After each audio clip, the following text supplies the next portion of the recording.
to come and see me coming into the harbor. No, it wasn't wicked nor seductive. It was good politics, and it paid off. I denied the charges absolutely, which was true and dispelled Antony's suspicion of me. His next step was to demand for more provisions for his troops. Mine, to ask for greater security for myself on the throne. Arsinoe, my sister, was still in asylum in Ephesus, defiantly proclaiming herself Queen of Egypt. With her as the center of political intrigue abroad, I cannot feel safe as Egypt's ruler. If Rome is to rely for my alliance for its eastern campaign, it must remove my political adversaries once and for all, and make Egypt stable. Political murders are common in the history of thrones, feudal or republican. Antony understood how the psyche of power works in both men and women. A bargain was struck, a political partnership established, and we celebrated our mutual need for each other by becoming lovers. In Rome, Antony's wife Fulvia joined forces with Sextus Pompeius against Octavius. It seemed on the brink of another civil war. Octavius summoned Antony to Rome. I was pregnant, but he went. Politicians and soldiers don't stick around for their wives' deliveries, even if they happen to be queens.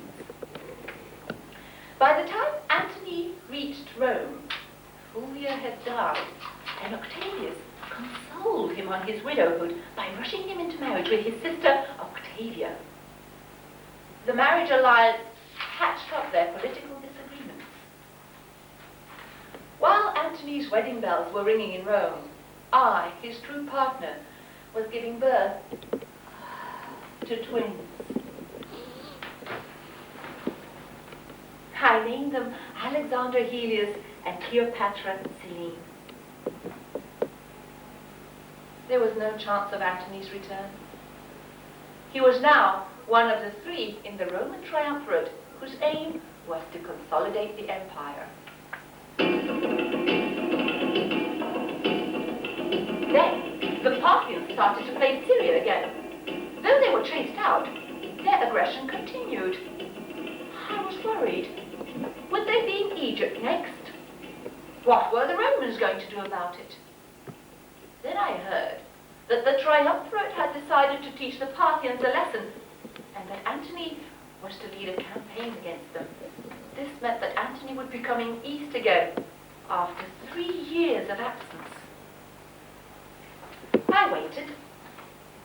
Then a message came asking me to meet him in Syria. Not because he was dying to hold me in his arms.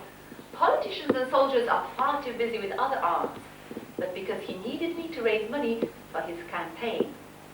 Nonetheless, I took Alexander Helios and Cleopatra Selene with me. Almost 3 now, they hadn't seen their father since they were born, nor Caesarion, who was now 9.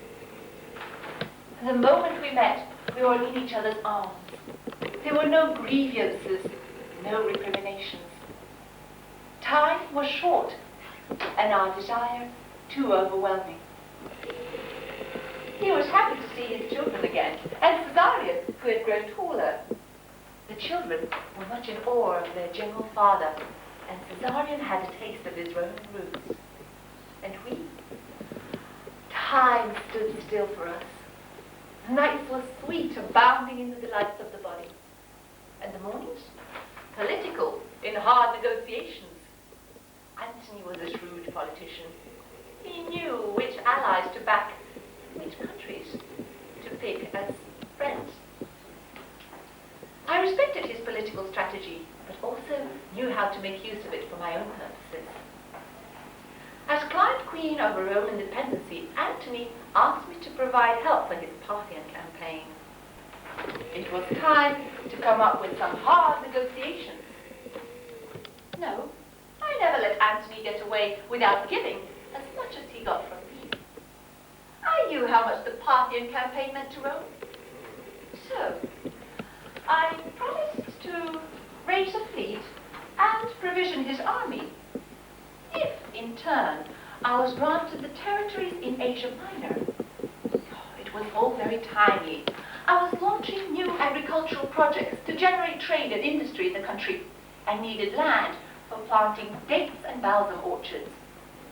It suited Antony's policy of keeping check on one client monarch through another, and it was much in Egypt's interest if the Romans continued to march against other warring nations in the east. All the better for us, I thought. However, the Parthian campaign ended badly.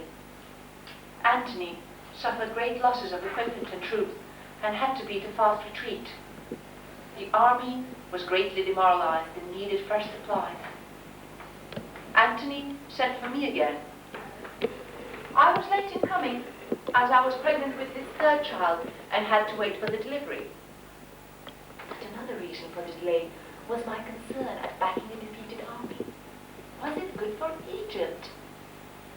As Queen of Egypt, I would never put Antony above my people. We both represented the interests of our states, and not just ourselves. There were always political tensions between us, and we recognized them as essential to our relationship. Nonetheless, it was still good news that we were meeting again so soon. I took the newborn baby with me, and all the other children, and arrived in January in Alexandria, with pay and winter clothing for the troops. Antony was happy to see us. Then the news came that Octavian too was arriving in Alexandria with help and provisions. Antony hastened to send her word to return to Rome. Octavia obeyed, good wife that she was. That was the last communication he had with her. I was baffled. Why would a defeated Roman general turn back supplies for his troops? Had he put Rome behind him?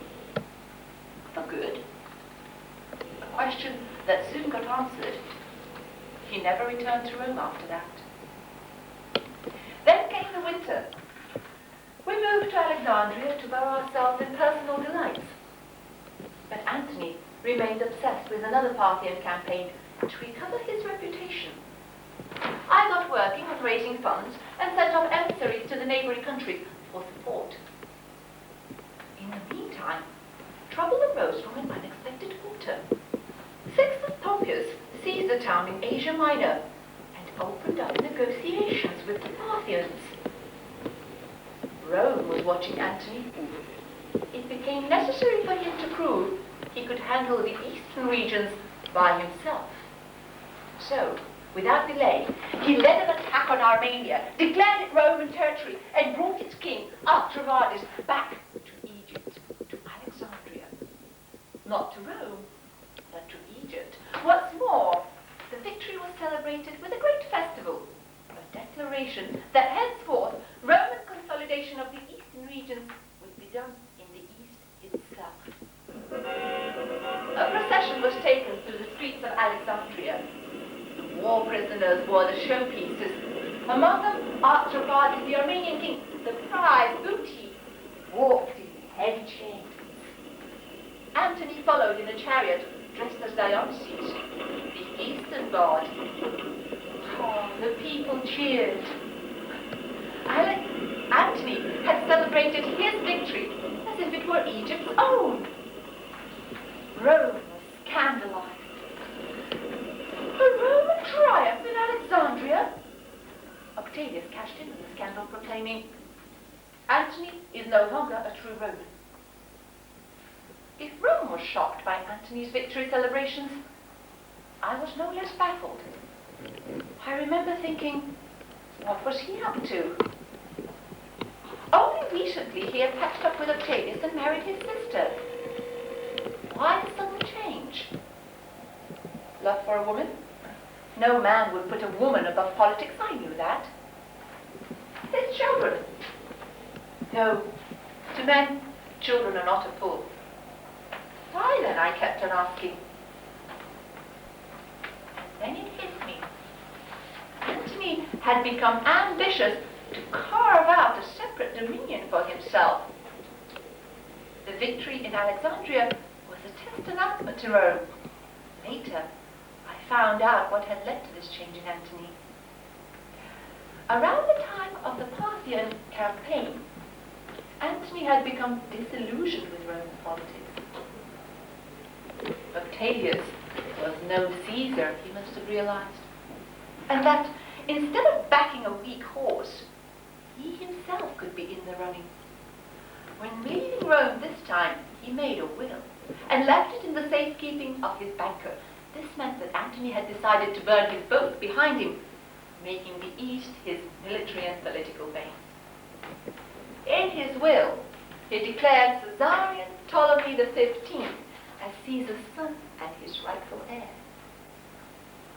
He also wished that after he died, his body would be taken to Egypt for burial. Well, what more was needed to prove that Antony had ceased to be a Roman? Octavius found out about the will and became certain that Antony cannot be trusted anymore. But it was too late. Antony was out of his reach, safe in Egypt with me in full command of his forces. No, Antony's defection was not on account of me, but his desire to follow up on Alexander the Great dream of an East-West empire. Once I realized his grand plan, I said, we should make our political partnership public. The event went down in history as Antony's Alexandrian donations. If the Egyptian triumph was taken as a hubristic proxy triumph à la Rome, the donations that followed seemed dangerously pharaonic to the Romans. And they were meant to be. Within a decade, I, the Ptolemy Queen, had produced progeny from two of Rome's most notable generals. According to Roman law, only male children could be inheritors. Caesar had only a daughter by Calpurnia and a nephew as an adopted son. And here I was with Caesarion. So the first thing Antony did was to declare Caesarion as Caesar's son and his rightful heir. In this, he was publicly denouncing Octavius' claim to be Caesar's successor. Something had overtaken Antony, and I think it was the exposure to the power and magic of Egyptian culture. When he dressed up as Dionysus for the triumph, I knew he had reached a point of no return to Rome. Once Antony was declared Rome's enemy #1 and hated by every Roman citizen, he became bolder and planned a grand donations declaration to celebrate his final independence from Rome. I had waited for this. Egypt was not only going to be back on its feet again, but firmly astride two empires, the old and the new. To celebrate a new era of expansion and independence, I gave orders for a wonderful festival to be prepared. At the donations, I had all my progeny with me from two different fathers, both Roman senators. It might well have been from four, to include my two younger brothers, had they not been too busy murdering me to sleep with me. The day of the donations was declared a public holiday. Festivities were held around the clock. A route along the Nile was fixed, and we, Antony, me and my progeny, rode as a family of royals in a procession stretching back a mile. There were floats and dancers and singers performing scenes of Egyptian history and myth. After them came rows of legions marching to the tune of victory songs. Antony and I rode at the head in the same carriage, he dressed as Dionysus, the ancient spirit of the East and West, and I as Isis, goddess mother and sister of god Osiris. I was no longer the client queen of Rome, but an Egyptian queen, queen of kings, greater than any Egyptian queen before me, even Hatshepsut, who went down in history as Queen Pharaoh the 18th. To evoke the powerful image, I wore the double crown of the Pharaoh dynasty. The people cheered. Flowers and wishes were showered on me. I was seen as both goddess and queen. barbarian came next, dressed as Rani the 15th, but wearing the helmet and sword of a Roman soldier. Antony's 3 children followed, dressed as princes and princesses of the dominions Antony was awarding them. Oh, it was a marvelous display of assertion and of breaking away from Rome. However, we all knew that many of the territories given out were not even Rome's and were not for giving away. But what mattered most was to tell Rome to fuck off. Rome, shocked, horrified, hysterical. Antony couldn't be in his right mind, they gasped. It must be that woman responsible for his madness. She has cast an oriental spell on him. But what cared we for what Rome thought? Ah, but Rome cared.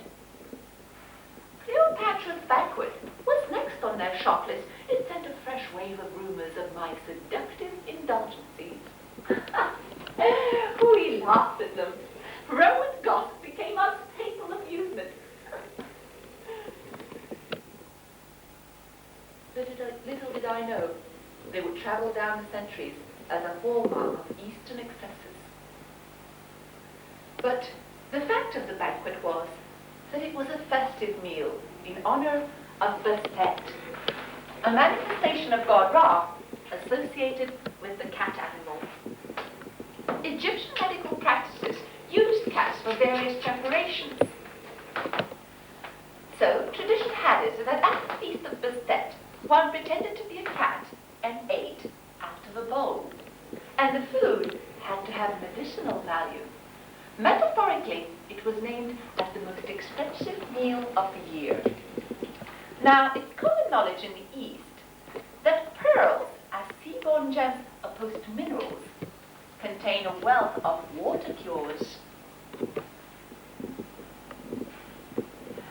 I decided to play a trick on Antony and had a bet with him that at the feast of Bastet, I would eat the most expensive meal in the world, the price of which would amount to 10 million sesterces. He laughed and called it Asian hyperbole. The feast of Bastet was a lunar festival and took place on the first day of spring. Antony reminded me of my boast, so I gave orders for the most lavish banquet to be prepared for the occasion and sent out invitations to distinguished guests, including foreign dignitaries. On the day itself, amid great ceremony, everyone assembled in the hall to witness the bet. Antony was impressed by the spread and asked if the preparations had broken the treasury. I smiled. We sat down.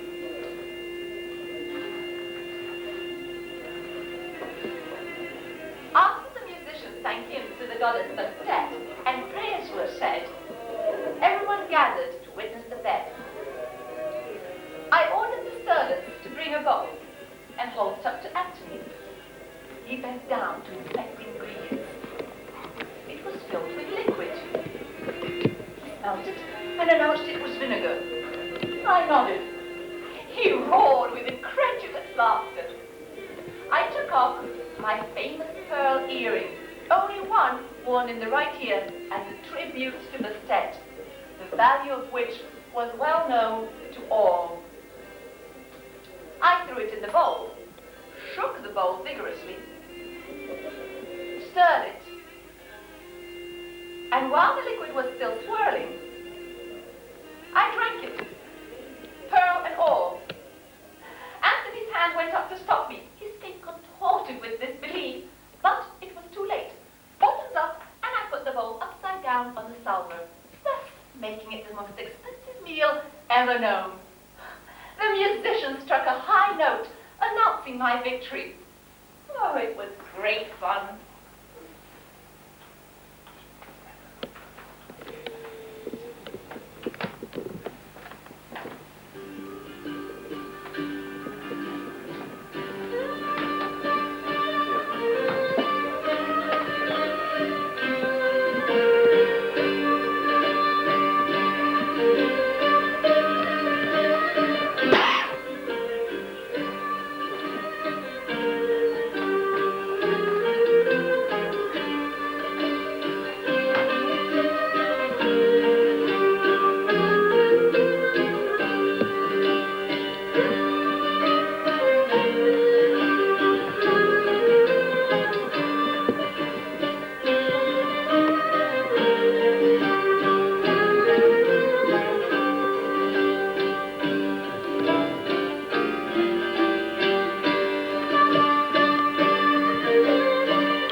repast of pearls and diamonds, a woman's appetite for riches, and a man's defeat at her hands.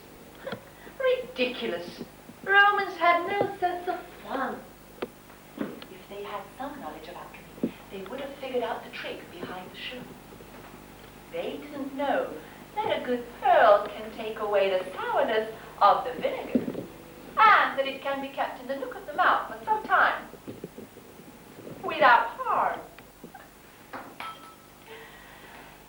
If history remembers the banquet as an Asian success, Antony and I treasured it as one of the happiest times we've had together.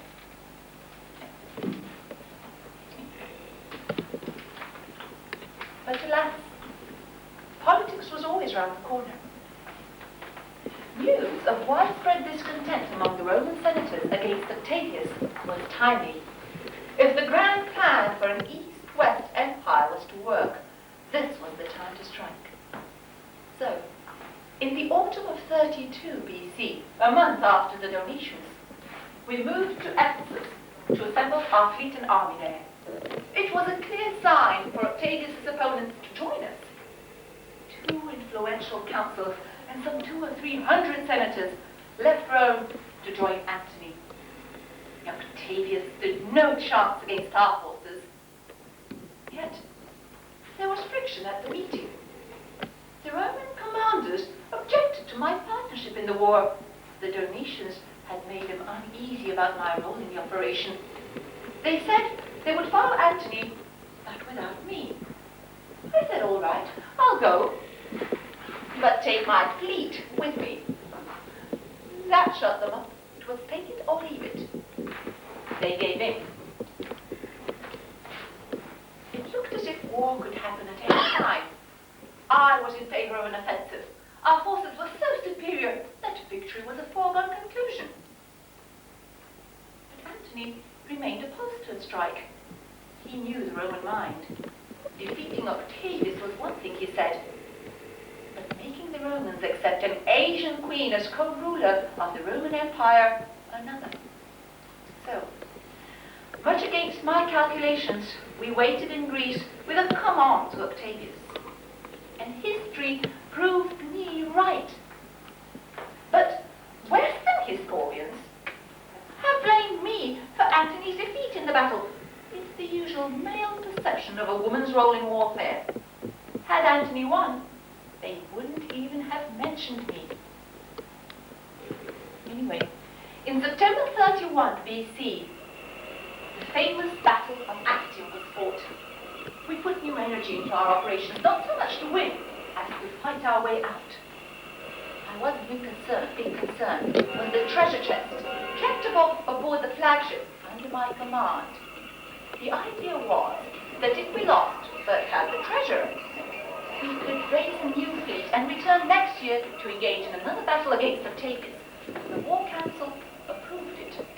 So, when at one point I found my ship was close to being taken, I made a split-second decision to make a retreat and save the treasure from being taken.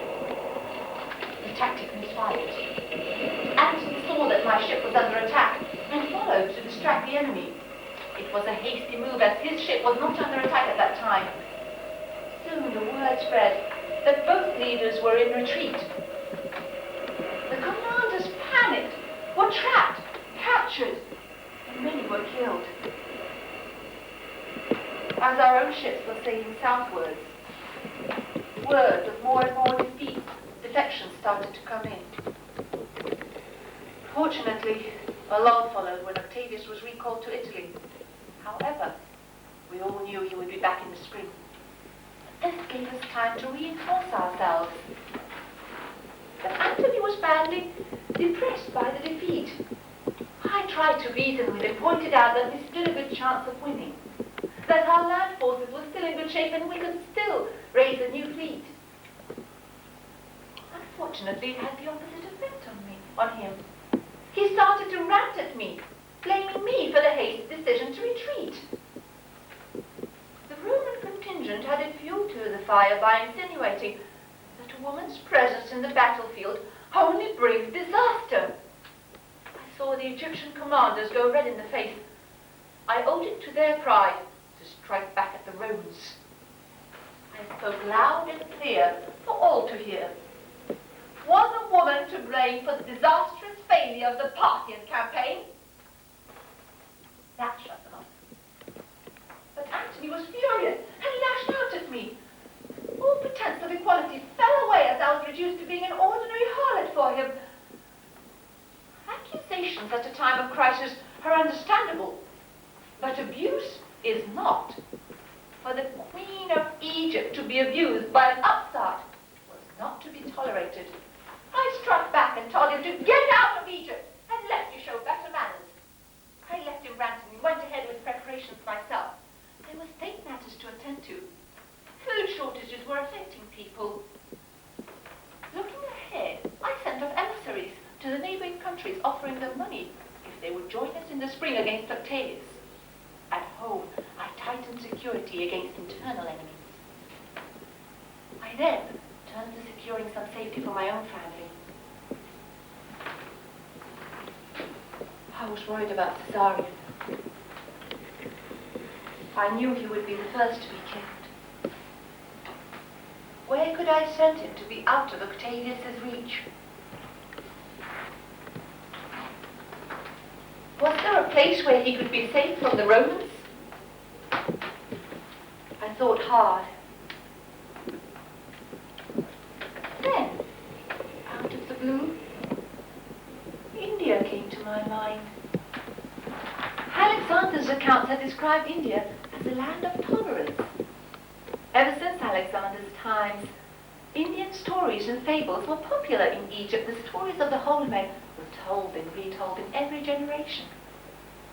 The favorite was the one of Alexander's last wish. He is said to have ordered his commanders to bury him with his hands above the ground. Let all the peoples see that Alexander the Great, having conquered the earth, still went empty-handed into the other world. After 3 centuries, the route to India had become well oared. The Arabs sailed with the monsoon winds and returned with ships loaded with spices and stories. They brought back reports of Greek settlements in India. Much Indianized, the report said. The Greeks there still kept their Hellenistic links through language and tradition. The Ptolemies were seen as the ancestors of every Hellenistic Indian. Their pride in the Hellenistic queen of Egypt was so great that many named their daughters after me. Cleopatra turned into Kalaputri. Kalaputri. Cleopatra. Even my hooked nose became a classic feature of female beauty. So, little wonder that when my mind was anxious for a safe haven for Caesarion, I thought of India. And if things got really bad here, I thought, Anthony and I and the other children could also leave for India and return at a later date to recover our empire. But Caesarion had to leave immediately. I thought of his tutor. No one could be more trustworthy than a tutor, I decided. I called him in and putting a bag of talents in his hand, asked him to look on Caesarion as his own son and get him safely to India. I gave him the plan of the journey. First, overland from the Nile to the Red Sea, and then a boat going southwards. I also asked him to have some boats dragged overland and have them ready and waiting in case we had to flee unexpectedly. There was no time to lose. I paid him handsomely. I kissed Caesarion and told him he would be going to the land where Alexander the Great had been, and that he would be quite safe there. As I watched him walk away, I sighed at the price I was paying for Egypt. I never set eyes on him again. I now turned to Antony. He was still depressed, but at least showed some repentance for his behavior toward me. We patched up. It was spring and we knew Octavius would be back at any time.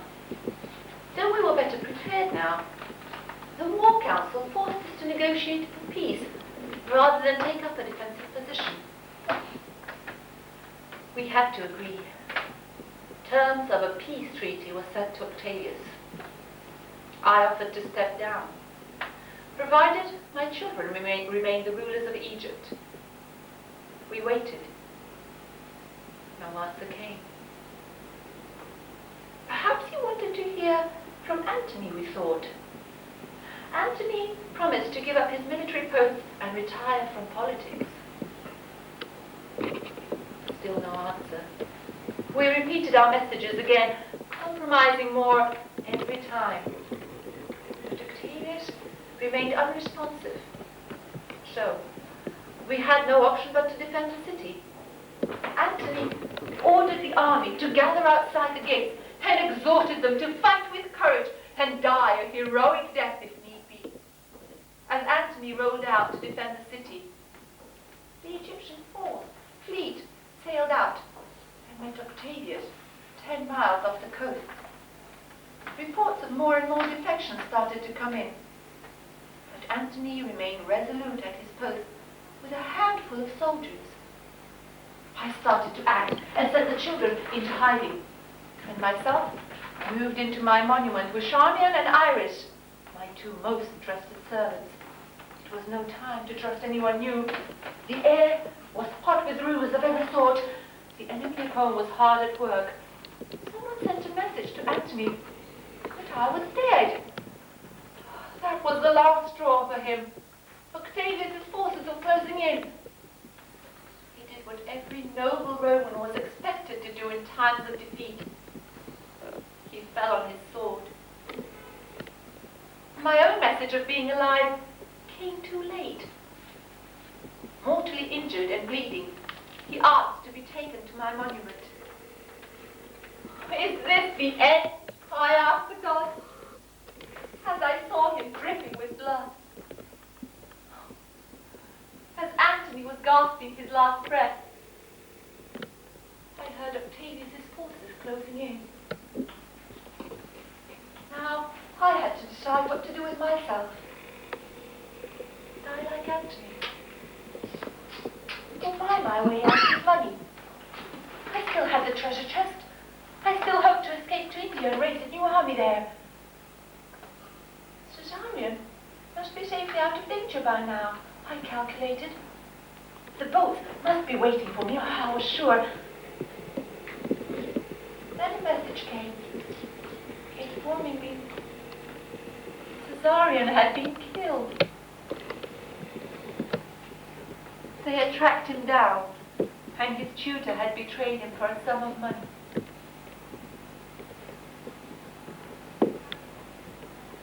The boats, too, the message said, had been burned by the Arabs who claimed monopoly on the route. So, that was that. Now what? I asked for another audience with Octavius, but he wouldn't grant one. Give him the money, I said to myself. Victors need war booty to pay their soldiers. Octavius would agree to my terms. There was no time to lose. I sent him another message. Then the word got around that he wanted me alive for the triumph in Rome. To be dragged in chains through the streets of Rome. The Queen of Egypt would never let that happen. Give him the money. I sent him another message. A short reply came back. I was to trust him. I knew what that meant. I was ready for my final action and needed to hurry. I told Charmian and Iris to prepare me for my last rites. I must die regally in in the great tradition of the pharaohs. I let Ra dress me in my royal clothes and put the crown on my head, the golden cobra.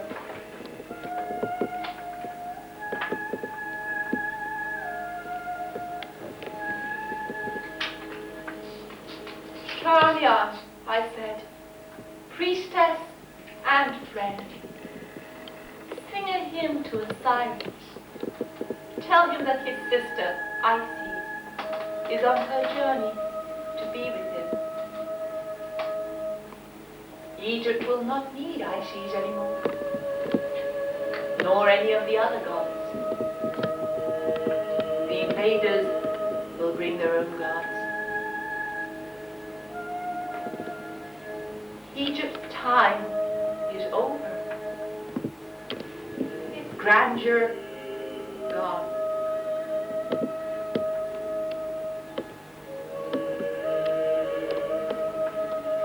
I took the comb out of my hair. The royal comb, filled with the auspicious poison of the sacred cobra. The weapon all Egyptian rulers carried with them to give themselves an honorable death.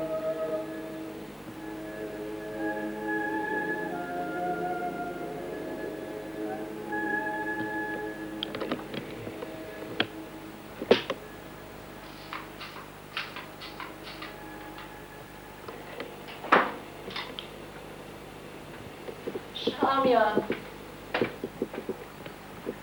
fill my tomb with the sweet sounds of the Egyptian tongue that can sing to the living and the dead with equal joy.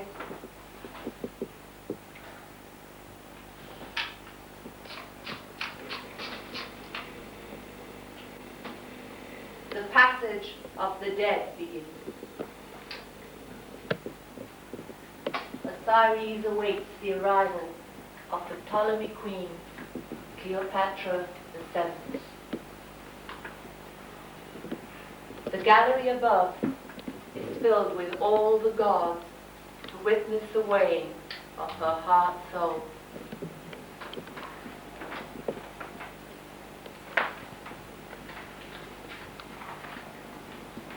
I see Osiris standing on the other side of the scale, with his dog god, ready to devour those who are condemned by him. Osiris, I announce, I bring my heart soul for eternal life with you.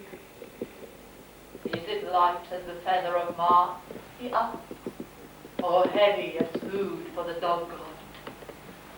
I tremble with misgiving. He points to the scales and commands me to put my heart soul in the empty dish, opposite the one which has the feather.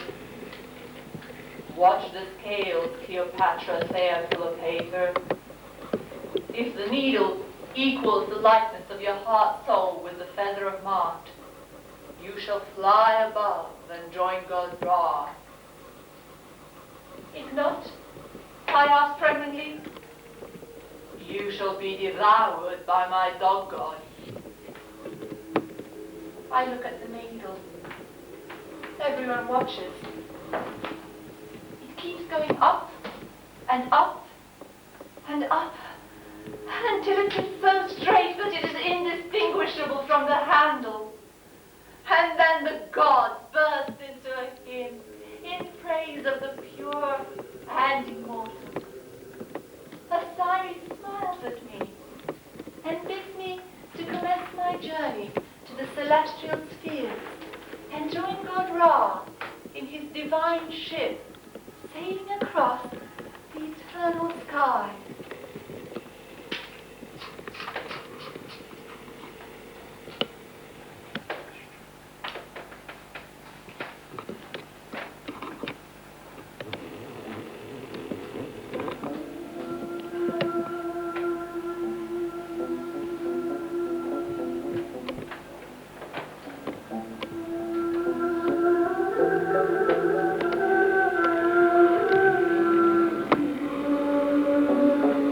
Come